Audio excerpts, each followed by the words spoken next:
Hello students, welcome to insightful learning. इस video में हम पढ़ेंगे चैप्टर नंबर 4 क्लास 8 का, जो है मेटल्स एंड नॉन मेटल्स। अगर आप चैप्टर नंबर 1, 2 एंड 3 भी पढ़ना चाहते हैं तो मैं उनका लिंक डिस्क्रिप्शन में दे दूँगी, आप वहाँ जाके उन्हें देख सकते हैं, स्टडी कर सकते हैं उन पर। ओके, सो नाउ हम स्टार्ट करते हैं chapter number 4 metals and non metals के साथ। अब इस चैप्टर को आपको पढ़ाने का मोटिव ये है कि आपको बताना कि मेटल्स और नॉन मेटल्स होते क्या हैं, ठीक है। तो हमारे आसपास सब तरफ मेटल और नॉन मेटल ऑलरेडी प्रेजेंट हैं। जैसे कि एग्जांपल के लिए मैं आपको कुछ पिक्चर्स दिखाना चाहूँगी यहाँ पे। ये देखिए, आयरन की नेल्स जो होती हैं ये आपने पहले से देखी होंगी। गोल्ड और सिल्वर की ज्वेलरी भी आपने पहले से देखी होगी। तो ये है पार्ट मेटल्स का। और अगर हम नॉन मेटल्स की बात करें तो जैसे कि जो हम ऑक्सीजन सांस लेते हैं, ऑक्सीजन लेते हैं, वो नॉन मेटल्स होते हैं, ठीक है। तो आपको ये चैप्टर यही सिखाना चाहता है कि हम अपने आसपास मेटल और नॉन मेटल को पहले से ही जानते हैं, लेकिन हम उनमें डिफ्रेंशिएट नहीं कर पाते। डिफ्रेंशिएट करने से ये फ़ायदा होता है कि हम उनके यूजेस का पता लगा सकते हैं कि मेटल्स को हम कहाँ यूज़ करें और नॉन मेटल्स को हम कहाँ यूज़ करें, ठीक है। तो let's start with our chapter और हम सीखते हैं कि मेटल और नॉन मेटल क्या क्या होते हैं और कैसे हम पता लगा सकते हैं कि कौन से मेटल हैं और कौन से नॉन मेटल हैं, ठीक है। तो सबसे पहले पता लगाने का तरीका क्या है मेटल और नॉन मेटल का, उनकी फिजिकल और केमिकल प्रॉपर्टीज़। अब फिजिकल प्रॉपर्टीज़ क्या होती हैं? फिजिकल प्रॉपर्टीज़ होती हैं जो बाहर से दिखती हैं, जैसे कि हमारा फिजिकल अपीयरेंस, यानी कि हम बाहर से कैसे दिखते हैं, ये हमारी फिजिकल प्रॉपर्टी है। और केमिकल प्रॉपर्टीज़ क्या होती है, हम अंदर से कितने डिजीज़ फ्री हैं। तो ऐसे ही मेटल्स और नॉन मेटल्स का भी होता है कि बाहर से कैसे दिखते हैं, वो फिजिकल प्रॉपर्टीज़ है। और केमिकल प्रॉपर्टीज़ का मतलब है कि अगर वो डिफरेंट डिफरेंट चीज़ों के साथ उनका रिएक्शन कराया जाए, जैसे कि अगर उन्हें हम खुले में हवा में छोड़ दें, एयर के साथ क्या रिएक्शन करते हैं, पानी के साथ मिक्स कर दें तो क्या रिएक्शन करते हैं, ये केमिकल प्रॉपर्टीज़ उनकी दिखाती हैं, ठीक है। तो सबसे पहले हम फिजिकल प्रॉपर्टीज़ पढ़ेंगे मेटल एंड नॉन मेटल की, देन हम केमिकल प्रॉपर्टीज़ पढ़ेंगे मेटल्स एंड नॉन मेटल्स की।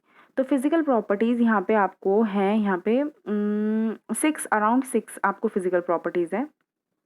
सबसे पहले लस्टर की बात करते हैं। फिजिकल प्रॉपर्टीज़ में मेटल्स जो होते हैं उनमें एक मेटेलिक सी शाइन होती है, जैसे आपने अपने बर्तन देखे होंगे घर में, उनमें एक शाइन होती है। तो मेटल्स में होता है लस्टर और नॉन मेटल्स में कोई लस्टर नहीं होता। ऑक्सीजन में कोई मेटेलिक शाइन होगी? नहीं होती। नाइट्रोजन गैस में कोई मेटेलिक शाइन होगी? नहीं होगी।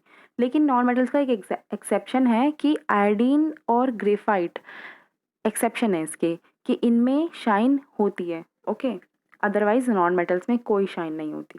सेकंड फिजिकल प्रॉपर्टीज़ की बात करें तो मेटल जो होते हैं वेरी हार्ड, बहुत हार्ड होते हैं, और नॉन मेटल्स बिल्कुल हार्ड नहीं होते। लेकिन इनके भी एक एक्सेप्शन है कि मेटल्स में सोडियम और पोटेशियम हार्ड नहीं होते और नॉन मेटल्स जैसे कि हार्ड नहीं होते। लेकिन डायमंड, डायमंड की आपने ज्वेलरी देखी होगी, आपको देख के भी पता लगता होगा कि डायमंड काफ़ी हार्ड होता है। तो डायमंड हार्ड होता है बट वो नॉन मेटल है, ठीक है। उसके अंदर बाकी सारी प्रॉपर्टीज़ नॉन मेटल्स की हैं बट वो हार्ड नहीं होता, हार्ड होता है, sorry, okay. Non metals hard नहीं होते बट डायमंड हार्ड होता है। उसके बाद सोनोरस, सोनोरस का मतलब होता है रिंगिंग साउंड प्रोड्यूस करना। अगर हमारे बर्तन गिर जाएं तो एक रिंगिंग साउंड प्रोड्यूस करते हैं, तो वो मेटल्स हैं, ओके।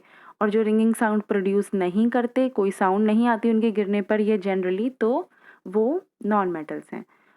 उसके बाद कंडक्शन ऑफ इलेक्ट्रिसिटी, मेटल्स के अंदर इलेक्ट्रिसिटी पास होती है। जो हमारी बिजली की तारें होती हैं उनके अंदर एक, आपने देखा होगा, शाइनिंग सी तार होती है प्लास्टिक के अंदर, वो होती है मेटल्स और उन्हीं की वजह से इलेक्ट्रिसिटी पास होती है। लेकिन उसके ऊपर जो प्लास्टिक होती है क्यों चढ़ाई जाती है?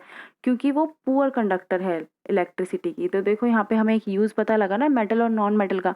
नॉन मेटल को हम बाहर अगर लगा देंगे तो इलेक्ट्रिसिटी पास नहीं होगी, तो हमें करंट नहीं लगेगा। तो इसीलिए हम ये मेटल और नॉन मेटल को सीखते हैं ताकि हमें इनका डिफरेंशिएट कर पाएँ और उसके अकॉर्डिंगली हम उनके यूजेस कर पाएँ। तो मेटल जो होता है वो गुड कंडक्टर होता है इलेक्ट्रिसिटी का, और नॉन मेटल पुअर कंडक्टर होता है इलेक्ट्रिसिटी का।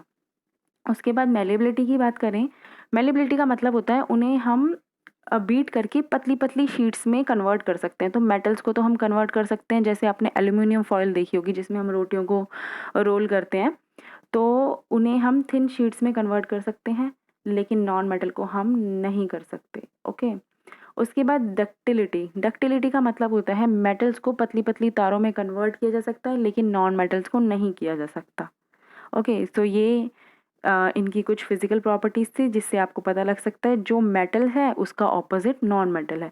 मेटल में शाइन होती है, नॉन मेटल में शाइन नहीं होती। मेटल हार्ड है, नॉन मेटल नहीं है। मेटल रिंगिंग साउंड प्रोड्यूस करता है, नॉन मेटल नहीं करता।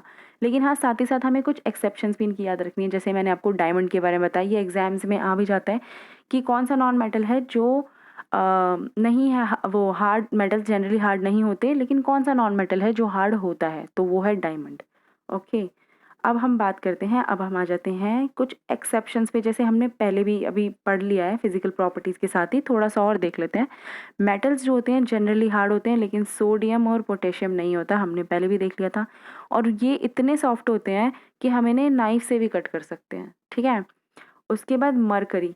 मरकरी जो होता है, मेटल जनरली सॉलिड होते हैं, ठीक है, तो मरकरी ही एक ओनली मेटल है जो लिक्विड होता है रूम टेम्परेचर पर। और ये मरकरी कहाँ पे आपको देखने को मिलता है, जो थर्मामीटर होते हैं जिनसे हम अपना फीवर चेक करते हैं, उनके अंदर जो एक लिक्विड सा भरा होता है ना, वो मरकरी ही होता है।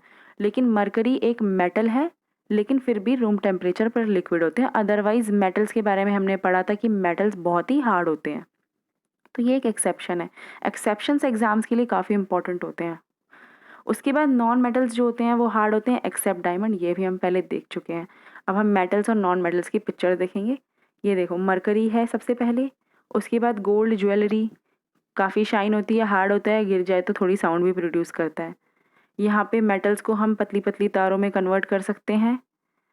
मेटल को हम थिन शीट्स में भी कन्वर्ट कर सकते हैं। तो सारी फिजिकल प्रॉपर्टीज़ आपको यहाँ पे इन पिक्चर्स को देखकर भी आइडिया लग रहा होगा। और देखो, मेटल्स जो होता है ये आयरन नेल्स हमने पहले भी देखी थी। देखो यहाँ पे वायर्स में भी कन्वर्ट कर दिया गया है। इवन कार की जो बैटरी होती है ना अंदर, वो भी मेटल से बनी होती है। अब नॉन मेटल को देखते हैं। सल्फर, सल्फर का आपने नाम सुना होगा, ये इसका सल्फर है। उसके बाद डायमंड, ये डायमंड है। डायमंड हार्ड होता है, लेकिन नॉन मेटल हार्ड नहीं होते, दोबारा से बता रही हूँ मैं आपको। उसके बाद हम आते हैं केमिकल प्रॉपर्टीज़ पर। केमिकल प्रॉपर्टीज़ का मतलब कि वो अलग अलग चीज़ों के साथ, हवा में, पानी में, दूसरी केमिकल्स के साथ कैसा रिएक्ट करते हैं, ये हमें केमिकल प्रॉपर्टीज़ बताती है मेटल्स एंड नॉन मेटल्स की। तो सबसे पहले हम रिएक्शन देखेंगे वाटर के साथ। मेटल जो होता है ना, वो वाटर के साथ रिएक्ट करता है और क्या प्रोड्यूस करता है, मेटल ऑक्साइड। ओके, तो जैसे यहाँ पे मेटल है और हमने उसे वाटर के साथ मिक्स कर दिया, तो बना दिया उसने मेटल हाइड्रोक्साइड। मेटल ऑक्साइड या मेटल हाइड्रोक्साइड दोनों ही बना सकता है, और साथ में हाइड्रोजन गैस हवा में उड़ जाती है। तो मेटल और अगर वाटर, किसी भी मेटल को हम वाटर के साथ मिक्स करेंगे तो वो बना देगा मेटल हाइड्रोक्साइड, और हाइड्रोजन गैस उड़ जाएगी। लेकिन नॉन मेटल्स के साथ क्या है, वो वाटर के साथ बिल्कुल भी रिएक्ट नहीं करते। ऑक्सीजन तो पहले से पानी में मिक्स होती है, कोई रिएक्शन नहीं होता। जैसे कि हमें पता है कि जो ऑक्सीजन होता है O2, वो पानी में अगर हम मिक्स कर दें तो पानी H2O बन जाता है, पानी बन जाता है, लेकिन कोई रिएक्शन नहीं है। उसके बाद ऑक्सीजन के साथ देखते हैं कि मेटल और नॉन मेटल का क्या रिएक्शन होता है। सारे जो मेटल होते हैं ना, वो ऑक्सीजन के साथ रिएक्ट करते हैं, और अगर मेटल ऑक्सीजन के साथ रिएक्ट करता है तो बना देता है मेटल ऑक्साइड। ओके, और नॉन मेटल जो होते हैं ऑक्सीजन के साथ अगर रिएक्ट कर दें तो वो एसिडिक हो जाते हैं या फिर न्यूट्रल ऑक्साइड बन जाते हैं। यहाँ पे एक ये देख लेते हैं, कार्बन और ऑक्सीजन, अगर हम इन दोनों को मिक्स कर दें तो बन जाता है कार्बन डाइऑक्साइड, और वो बहुत ही एसिडिक गैस होती है कार्बन डाइऑक्साइड। उसके बाद हम देखते हैं रिएक्शंस एसिड्स के साथ। मेटल जो होते हैं एसिड के साथ रिएक्ट करते हैं तो हाइड्रोजन गैस रिलीज करते हैं और एक पॉपअप साउंड प्रोड्यूस करते हैं। ये काफ़ी इंपॉर्टेंट पॉइंट है एग्जाम पॉइंट ऑफ व्यू से कि मेटल्स अगर एसिड के साथ रिएक्ट करते हैं तो कौन सी साउंड प्रोड्यूस करते हैं, वो एक पॉपअप साउंड प्रोड्यूस करते हैं। ओके, तो यहाँ पे मेटल्स को, और हाँ, मेटल्स को हम डाइल्यूट एसिड के साथ ही रिएक्ट कराते हैं। मेटल और डाइल्यूट एसिड को रिएक्ट किया तो बन गया मेटल सॉल्ट, और साथ में हाइड्रोजन गैस उड़ जाती है। यहाँ पे हमने पढ़ा था ना कि प्रोड्यूस करती है हाइड्रोजन गैस और एक पॉपअप साउंड होती है। तो सिंपल मेटल रिएक्ट करते हैं तो गैस रिलीज होती है और एक पॉपअप साउंड होती है। साथ में नॉन मेटल्स जो होती हैं वो नहीं रिएक्ट करते एसिड्स के साथ। Okay, non metal do not react with acid. अभी तक हमने जितना भी देखा है उसमें नॉन मेटल्स ज़्यादातर रिएक्ट नहीं कर रहे हैं। यहाँ पे देखो, जो हमने सबसे पहले पढ़ा था, वाटर के साथ भी उन्होंने रिएक्ट नहीं किया था। उसके बाद यहाँ पे ऑक्सीजन के साथ रिएक्ट किया था और एसिडिक फॉर्म में कन्वर्ट हो गए थे यहाँ। और थर्ड जो हमने पढ़ा, एसिड के साथ रिएक्ट नहीं करते हैं, लेकिन मेटल सबके साथ रिएक्ट कर रहे थे। उसके बाद लास्ट हम सिर्फ क्लोरीन के साथ देखेंगे, चैप्टर में इतना ही आपका दिया हुआ है। रिएक्शन करते हैं अगर मेटल को क्लोरीन के साथ, तो फॉर्म होता है आयनिक मेटल क्लोराइड्स। जैसे यहाँ पे कैल्शियम, Ca होता है कैल्शियम, अगर हम उसे क्लोराइड के साथ रिएक्ट करें तो बन जाता है कैल्शियम क्लोराइड सॉल्ट। ओके। और नॉन मेटल अगर हम क्लोराइड के साथ रिएक्ट कराएं तो फॉर्म करता है कोवलेंट क्लोराइड्स। यहाँ पे एग्जाम्पल है, हाइड्रोजन को क्लोराइड के साथ रिएक्ट करा तो बन गया हाइड्रोजन क्लोराइड। उसके बाद सबसे इम्पॉर्टेंट चीज़ चैप्टर की है डिस्प्लेसमेंट रिएक्शन। डिस्प्लेसमेंट रिएक्शन का मतलब है जैसे कि जैसे मेटल्स होते हैं और कुछ मेटल्स होते हैं बहुत हाईली रिएक्टिव होते हैं, और कुछ मेटल होते हैं वो लीस्ट रिएक्टिव होते हैं, कम रिएक्ट करते हैं चीज़ों के साथ, ठीक है। तो जो हाई रिएक्टिव मेटल होता है वो डिस्प्लेस कर देता है लीस्ट रिएक्टिव मेटल को। पहले एग्जाम्पल देख लो इसका। यहाँ पे देखो, ये है कॉपर सल्फेट, ब्लू कलर का है, और जिंक है। दोनों कॉपर और जिंक दोनों मेटल है। अगर हम इनकी रिएक्शन कराएं ना, तो जो जिंक होता है वो हाईली रिएक्टिव मेटल है, वो क्या करेगा, कॉपर को डिस्प्लेस कर देगा, यहाँ से हटा देगा और खुद चला जाएगा उधर। डिस्प्लेस किया उसने, खुद चला गया, और ये देखो जिंक सल्फेट बन गया और कॉपर अलग हो गया। ओके। तो हाई रिएक्टिव मेटल जब लो रिएक्टिव मेटल को डिस्प्लेस कर देता है, हटा देता है उसकी जगह से और खुद चला जाता है उसकी जगह, उसे ही हम डिस्प्लेसमेंट रिएक्शन कहते हैं। क्योंकि ये काफ़ी इंपॉर्टेंट है तो एक बार डेफिनेशन को रीड कर लेते हैं। अ मोर रिएक्टिव मेटल, ज़्यादा रिएक्टिव मेटल ने डिस्प्लेस कर दिया लेस रिएक्टिव मेटल को और सॉल्ट सॉल्यूशन के अंदर, तो वो होती है डिस्प्लेसमेंट रिएक्शन। यहाँ पे जिंक ज़्यादा रिएक्टिव था, कॉपर लेस रिएक्टिव था, तो जिंक ने कॉपर को हटाया और खुद उसकी जगह पर बैठ गया। ओके। सो नाउ अब हम यूजेस पे आते हैं, जो कि सबसे इम्पॉर्टेंट और काफ़ी इंटरेस्टिंग पार्ट भी है कि हम कैसे यूज़ कर सकते हैं मेटल और नॉन मेटल का। तो मेटल के यूजेस की बात करते हैं। मेटल को हम कहाँ कहाँ यूज़ करते हैं, अपने घरों में ही देख लो, बर्तनों में यूज़ करते हैं। बर्तन जो होते हैं हमारी कॉपर के वेसल या कढ़ाई वगैरह, ग्लास, सब चीज़, यूटेंसिल सारे मेटल्स के ही होते हैं। मेटल जो होता है ये रस्टिंग जो होती है ना, जंग लग जाता है चीज़ों पे, उसको हटाने के लिए भी यूज़ होता है। जिंक को यूज़ किया जाता है आयरन के ऊपर, लोहे की चीज़ों के ऊपर जब जंग लग जाता है, जैसे खुले में छोड़ देते हैं, हवा में, बारिश के मौसम में छोड़ देते हैं आयरन की चीज़ों को, तो उनके ऊपर जंग लग जाता है येलो येलो ऑरेंजिश कलर का, उसके लिए जिंक का यूज़ किया जाता है। और लिक्विड मेटल जो मरकरी हम थर्मामीटर में यूज़ करते हैं फीवर वगैरह चेक करने के लिए। लेड एक मेटल होता है, बैटरीज में यूज़ होता है। ऐसे तो मेटल्स के बहुत ही सारे यूजेस होते हैं, बट ये कुछ एग्जाम्स में आएंगे तो लिख देना, बाकी खुद भी हम देख के पता लगा सकते हैं कि मेटल काफ़ी यूज़फुल चीज़ है। अब देखते हैं नॉन मेटल। नॉन मेटल कहाँ कहाँ यूज़ होता है, वाटर को प्यूरीफाई करने के लिए। देखो क्लोराइड होता है, क्लोरीन की गोलियाँ आती हैं ना, तो वो एक नॉन मेटल है। नॉन क्लोरीन की टैबलेट्स को हम पानी में डालते हैं तो सारी वाटर प्यूरीफाई हो जाता है।